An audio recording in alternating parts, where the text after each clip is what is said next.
creators, welcome back to my channel, and if you're new here, welcome, but if you're not, welcome back to my channel. Today's video will be talking about one of my personal favorite characters from the Disney universe, Figment the Dragon.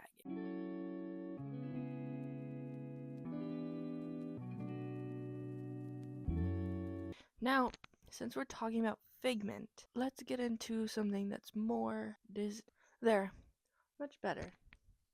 And you're probably also wondering, how do I have this? Well, I've been to Disney World multiple times, so no, I'm not a Disney adult. Now, also, if you're wondering why I keep looking over here, is because my computer is over here.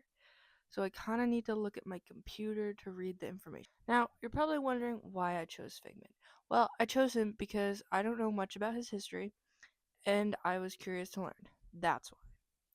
I first found out about him watching some Disney vloggers go to this festival called Festival of the Arts, which I have on my shirt, or farts.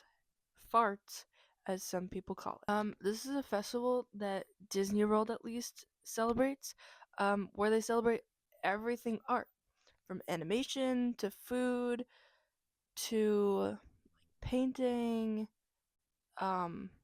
everything art. And it also has a showcase of a bunch of different artists come and bring their artwork, and you can buy it and you can sometimes meet the artist, which is really cool. Figment is somehow the main mascot, which I have him right here. And the character featured on festival merchandise, which I have on my shirt. He also is pretty much associated with the event. Like this year there was a popcorn bucket, there was a spirit jersey, there was hats, there was bags, there was pins, everything that you ever wanted they had as Figment. But now let's get into that history. In Disney's park Epcot in Disney World, there's a ride called Journey into Imagination. Now, for as many times as I've been to Epcot and Disney World, I did not know about this ride. I did not know it existed.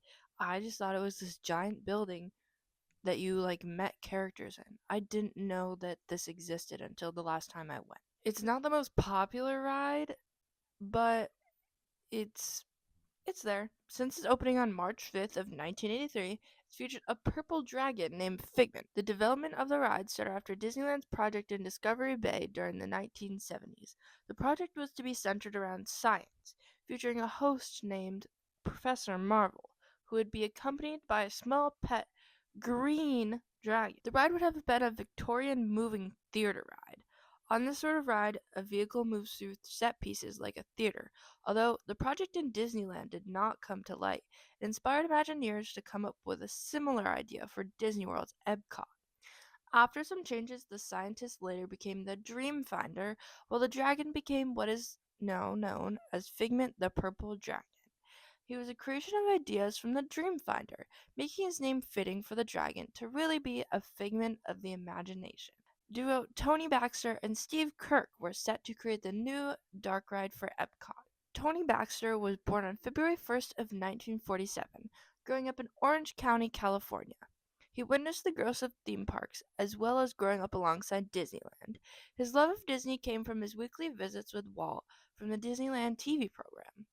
Time went by and Tony worked at Disneyland, looking backstage on his lunch breaks, even sneaking into the, at the time, new Pirates of the Caribbean ride, which led to an encounter with Imagineer Claude Coates, who would give him a personal tour of the not yet finished ride. In the future, after being hired as Imagineer, Tony went to work on to be the field art director for the 20,000 Leagues Under the Sea ride. He also worked on Star Tours, which director George Lucas also helped with, Indiana Jones Adventure, and Splash Mountain, which was inspired by the Song of the South. Although the ride is not that currently anymore, it is not Splash Mountain. It is now Tiana's Bayou in both Disneyland and Disney World. He was also the executive producer of Disneyland Paris in 1992. So Tony had a lot of projects under his belt before and after developing this ride. Steve Kirk, I couldn't actually find anything about him. The only thing I found was that he was the creative leader of Tokyo Disney Sea, and that was that was literally all I found. The original plans for the ride was it to be a two-story ride through attraction, which would feature two large turntable scenes for both the opening and finale. Both would be featured on separate floors. The top floor would also feature an unloading area as well as an interactive area to be called ImagineWorks. Although the ride soon became one floor, keeping on the same level, not inclining or declining like Spaceship Earth attraction. The inspiration for the outside of the attraction came from the original plans of the land, or its first name, Land and Mineral. The design showcased freeform glass structures, but the final design became the pair of glass pyramids that now stand in Epcot. Original designs for the outside featured crystal structures as well as water features, which would give the building a more natural look, but it later became the structure we know now. The building was in late development because of the ground not being broken for the pavilion until May of 1981. The ride was still scheduled to open October 1st of 1982, which also happened to be the opening day of the Epcot park, which I didn't know. Most of the time, when rides are created, they are sometimes installed after the park's opening. Ride tests for the attraction started in December of 1982. The pavilion was finished being built just before the deadline, but the ride didn't open until March 5th of 1983, which was closed to Epcot guests for the first 5 months of Epcot Center operation. So, Epcot opened, and then the ride didn't actually open until 5 months after the park had opened. The ride featured a song called One Little Spark, but the original plan was a score, which is like instrumentals, rather than a song for the attraction. When Michael Eisner became the CEO of Disney, he wanted to get rid of the Dreamfinder and Figment, but the ride still stands to this day after 43 years. There's now a debate going on whether they should get rid of the ride. Some people hate it, thinking it's boring and outdated, while others enjoy the nostalgia and the small dragon who accompanies the ride. The ride now features sensory labs with all your senses touch, taste, sight, smell, and sound, and it's been changed to that since 2002, which is 24 years. It's been like that for 24 years. Dr. Channing, who is now the Dreamfinder, well, was changed from the Dreamfinder to Dr. Channing, and Figment are now the duo featured on the ride. The dragon causes silly cartoon chaos as you go through the ride. At one point in the ride, a wall explodes. When it's set free. You said it, Doc. Imagination is a blast. When I rode this ride, I literally jumped out of my seat. Um, I didn't know I had no clue that the wall was gonna explode. Was not anticipating that at all.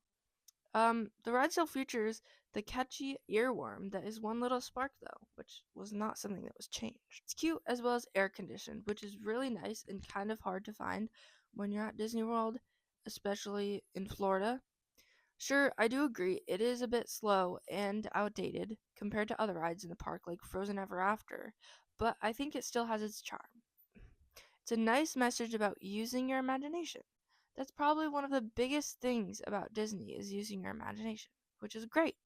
Also, I wouldn't mind if maybe they had fixed some of the animatronics of Figment because he does look a bit eerie and scary. Well, I think I'm going to end the video here.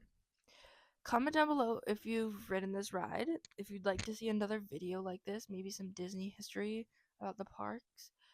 Comment down below if you've ever heard of Figment, ever heard of this ride, because I didn't know about this ride until I actually went to Disney and I saw people ride it. I was like, I didn't know about this. Maybe next time you go to Disney World, ride this ride, experience it for yourself. Well, alright creators, I think this is the end of the video. Bye.